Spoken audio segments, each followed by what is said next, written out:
வணக்க மக்களே, அருள்தீபம் ஆன்மீக வாஸ்து ஜோதிடம். இப்போ நம்ம சேலத்தில் வந்துட்டுருக்கோம் நண்பர்களே. எங்கே வந்துட்டுருக்கோம்? கிட்டத்தட்ட ராசிபுரம் அப்படின்னு சொல்கிற இடத்துக்கு வந்துட்டோம். இதான் லெஃப்ட் சைடு தான் ராசிபுரம் போகிற விட, மேலே போகிறது வந்து நாமக்கல் பைபாஸ், நாமக்கல் டு கரூர்லாம் போகக்கூடிய பைபாஸ். இப்போ நம்ம லெஃப்ட் சைடு ராசிபுரம் போக போகிறதுல நேராக தான் போக போகிறோம். நேராக போகிற இடம் வந்து ஆண்டர்ஹூல் கேட் அப்படின்னு சொல்லுவாங்க. அதில் கட் பண்ணி ரைட்டில் கட் பண்ணி நேராக நம்ம திட்டம் போக போகிறோம். என்ன விஷயம்னா, போன வருஷம் வந்து ஒரு வீடு ஒன்று பண்ணி கொடுத்தோம். அந்த வீடு போய் பார்க்கும்பொழுது அந்த வீட்டில் வந்து அக்னி மூலையில் வந்து பார்த்தீங்கன்னா செப்டி டேங்க் குழி போட்டுருந்து அதை மூடுங்கன்னு சொன்னேன். அது வந்து ஆண்களுக்கு ஆபத்து வரும், கண்டிப்பாக நீங்கள் பண்ணுங்கன்னு சொன்னதை கேட்கல.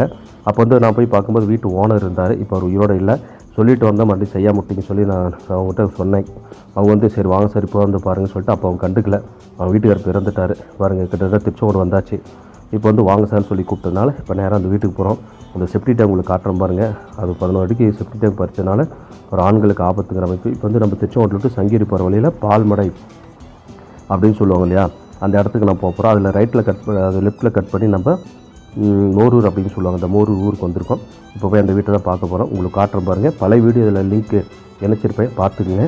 பழைய வீடு எப்படி இருந்து இப்போ இந்த வீடு எப்படி இருக்குன்னு பாருங்கள், உங்களுக்கு நல்லா புரியும். இப்போ அந்த இடத்துல தான் போக போகிறோம். அந்த செப்டி டேங்க்குள்ளே இன்னும் மூடாமல் வச்சிருந்தாலும் தான் ஒரு வீட்டுக்காரர் இறந்துட்டாருங்க. இப்போ மறுபடியும் வாங்கன்னு சொல்லியிருக்காங்க. அதுக்காக போயிட்டுருக்கோம். இந்த வீடியோ கண்டிப்பாக நல்லா பாரு, பிடிச்சது மறக்காம கமெண்ட் பண்ணுங்கள், லைக் பண்ணுங்கள், ஷேர் பண்ணுங்கள். இப்போ பாருங்கள், நான் கிட்டத்தட்ட இந்த கோயில் பக்கம் அந்த நல்ல புள்ளியம்மன் கோயில் சொல்லுவாங்க. இப்போ அந்த இடத்துக்கு வந்தாச்சு. இப்போ வீட்டுக்கு வந்தாச்சு.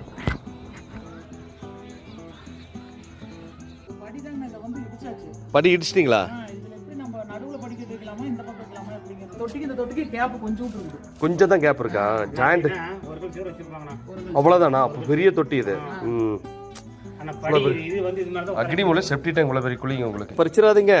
அக்கா கட்டும் போதே நான் முதல்ல சொன்னேன், தயவு வந்தது இந்த குழியை முதல்ல மூடுங்கன்னு சொன்னேன். அக்கா கேட்கவே இல்லை. மூடலைன்னா வீடுகளுக்கு ஆண்களுக்கு ஆபத்துன்னு சொல்லிட்டு தான் போனேன். இன்னொரு மூடாமல் வச்சிருக்கான். இன்னொரு வீடு கிராஸ் பண்ணி நிம்மதி இல்லாமல் இருக்காங்க. அக்னி மூலையில் செப்டி டேங்க் 11 அடிக்கு மேலே செப்டி டேங்க் குழியே வரக்கூடாது இந்த இடத்துல. ரூம் சில வீடுகளை அனுசரித்து ரூம் போகிறது. இந்த கனெக்ஷன் எடுத்து அப்படியே அந்த ஹோட்டலுக்கு கொடுத்துடலாங்களா? அந்த தண்ணியில் கொடுத்துடலாமா? அதுக்கு போகலாமா? இல்லை, அதே ரெண்டாக பிரிக்கணும் நம்ம. ஆமாம், அதை ரெண்டாக பிரிக்கணும். இந்த ரைட் சைடில் திறக்கிறது தான் இது.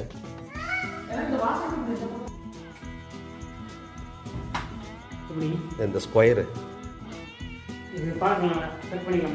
ஏதாவது ரசம் மட்டும் தான் வச்சுருக்கீங்களா?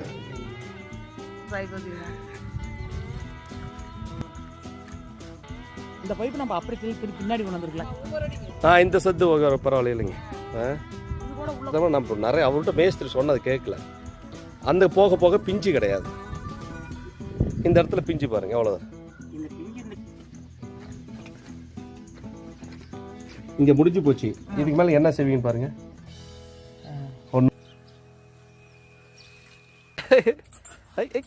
கை